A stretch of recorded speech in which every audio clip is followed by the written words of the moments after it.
On Sunday morning, it was finally announced by Arsenal that 32-year-old Mesut Ozil would be departing after a whole 7.5 years at the club. However, at a time when Arsenal have just about managed to unshackle themselves from Ozil, a player in his 30s who is on a massive £350,000 contract, they are still only 5 months into a 3-year commitment to a player who is actually older than the German international, and that would be Willian. After Willian's disappointing performance in the FA Cup tie against Newcastle United last weekend, Mikel Arteta mounted an unconvincing defense in which he claimed, "We're just gonna keep trying with him." Ultimately, Arteta's statement sent a message of his willingness to persist rather than one of absolute faith in his player.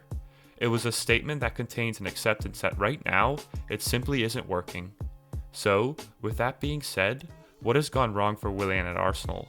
Was the Brazilian's transfer always destined to flop?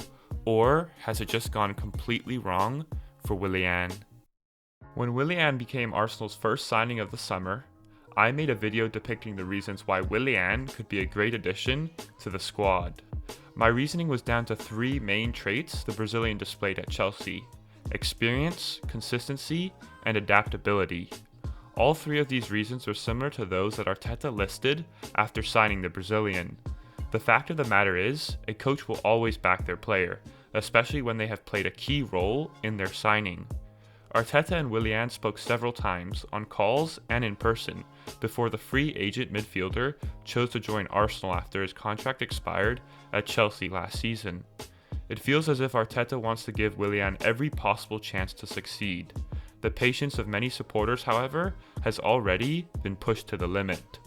It is tempting to argue that Willian has faced an uphill battle to win over fans when he swapped West London for North London last summer. Joining from a rival club can mean arriving with a certain amount of pressure. In this case though, Arsenal fans weren't concerned about any lingering loyalty Willian might have felt towards Chelsea. Instead, they were worried about whether or not this was a good signing. The length of his contract and his association with super agent Kia Garabchkin, who had a growing number of clients at the club, appeared to annoy supporters far more than Willian's time at Chelsea. Arsenal fans aren't angry at him because he played for Chelsea. They're angry because so far, this has been an awful signing. In recent years, Arsenal are a club where recruitment decisions have come under enormous scrutiny. That's because of the parameters within which the club works. Without an owner willing to splash massive amounts of money into the club, they essentially must efficiently make use of the resources they have. An expensive mistake will prove more costly to them than it might at Chelsea, Manchester City, or even Manchester United. Moreover, the pandemic has brought yet more financial struggles, leading to Arsenal taking an £120 million loan from the Bank of England to assist with cash flow. With this in mind, every piece of business made by the club warrants analysis. Although Willian was a free transfer, it is his contract that is the problem. While there may have been many conflicting reports over his exact salary, it is for sure that he earns considerably less than someone like Ozil, but considerably more than some of the young players who are currently outshining him. In Willian and record signing Nicolas Pepe, Arsenal have 2 right-sided attackers who both look like expensive mistakes.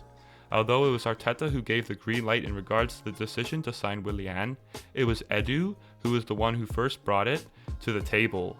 In fact, Willian was initially mentioned as a potential signing for previous manager Unai Emery before the Spaniard was eventually dismissed. When Arteta was appointed over a year ago, Edu floated Willian's name again, and the new boss was emphatic in his response. Willian was a player he would love to have at the club.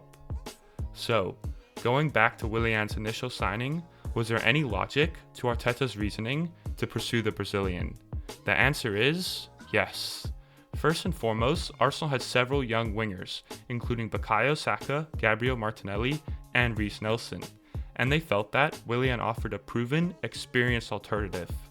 Willian's record speaks for itself. His 7 years at Chelsea saw him win 5 major trophies, while with Brazil, he has earned over 70 caps, as well as winning the 2019 Copa America title.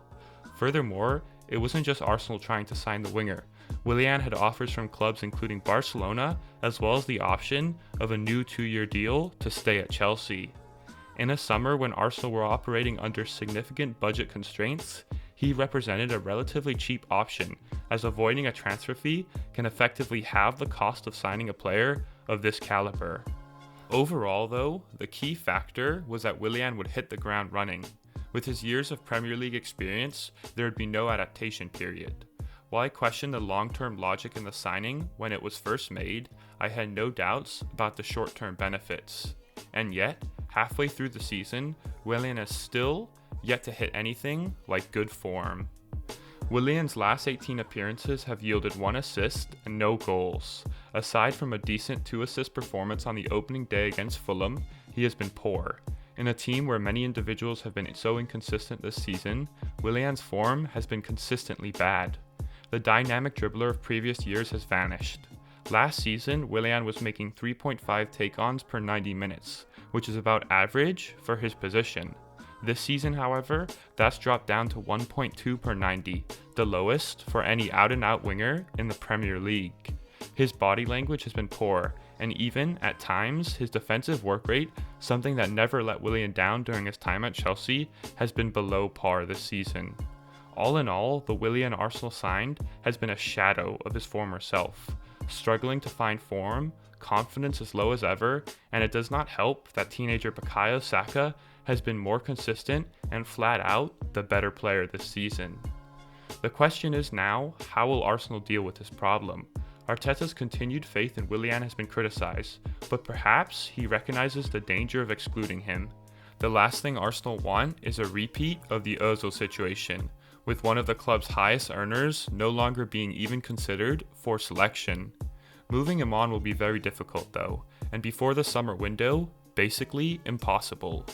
One thing that can give Arsenal fans hope is that in his time working in the Premier League, Kia Garachkin has shown himself capable of helping club find buyers for his clients who prove surplus to requirements. At Chelsea, Ramirez and Oscar made lucrative moves to China. However, given Willian's age, earnings, and the financial problems the pandemic has caused, Arsenal are unlikely to ever receive a fee for him. A parting still feels plausible, however. Part of the attraction of moving to Arsenal was to be reunited with close friend and former teammate David Luiz, who will be out of contract in June. As of right now, Willian can't be happy with how his move has turned out. With Luiz most likely departing this summer, Willian may choose to go and play elsewhere. This is all wishful thinking, however, and it will be a real test of Arteta and Edu as to whether they find a way to extract some value from their investment. Whether it's through a transfer to another club or by getting the Brazilian firing again, the pressure will be on. The fans' frustration with the player is understandable. Footballers are in the end responsible for their own performances. It's worth remembering, however, that Willian is not responsible for this deal. Arteta and Edu decided to give him a long-term contract.